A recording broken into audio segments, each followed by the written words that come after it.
Did you know that the first cupcakes didn't have any frosting on them until 1915? My mom has been baking cakes and cupcakes for as long as I can remember. I now work at a bakery and decorate cupcakes very often for work or for orders. I believe that I am able to tell and show people how to frost a cupcake because I've done it hundreds of times, whether at work or at home with extra cupcakes.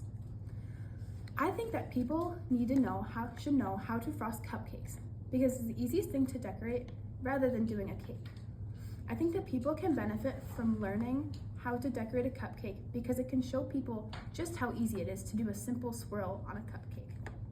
Today I'm going to talk about the background history, the different designs, and the technique on how to frost a cupcake. Did you know the first cupcakes didn't have any frosting on them at all? At first, the cupcakes were just bare with nothing on them. Did you also know that the first cupcake wasn't invented until 1828 by Amelia Simons? According to Amelia, the maker of hugs, she called them soft cakes in little pans. For over 100 years, they were just plain and boring, with no toppings on them at all.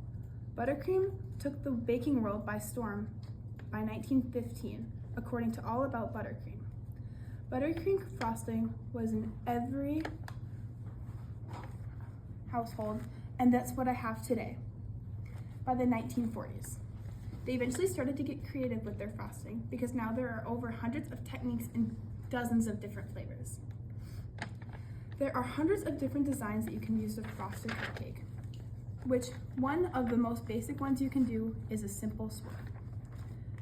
You just start from the middle of the cupcake and go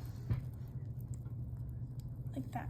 And there's also another one you can do is little flowers with little dollops all around the cupcake.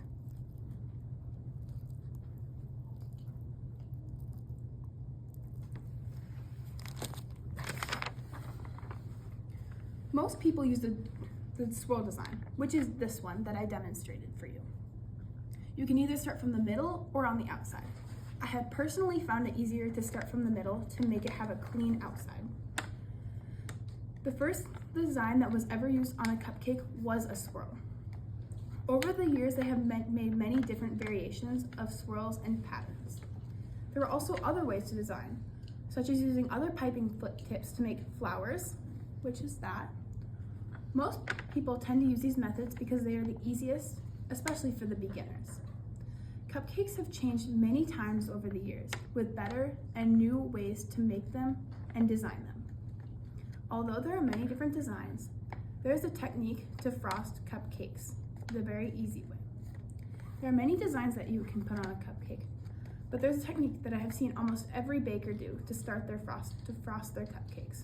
When you grab your piping bag, put your left hand towards the bottom of the bag and your right hand at the top.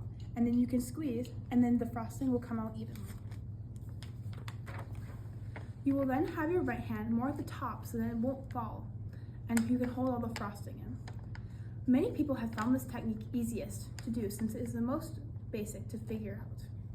Once you have your hands at the right positions, you can squeeze the bag to frost your cupcake. Now that I have explained the ways to frost a cupcake, now you can know how to do it too. Today, I have told you the background history of cupcakes, different designs, and the technique. Now that you know the easiest way to frost a cupcake, now you can do it on your own. Cupcakes and their frosting have evolved in lots of different ways over the years. At first, they had no frosting at all, but are now frosted with different designs and colors. Many people find cupcakes very pretty and delicious to eat. There are many different ways to frost a cupcake and designs that you want, but there will always be an option for everyone.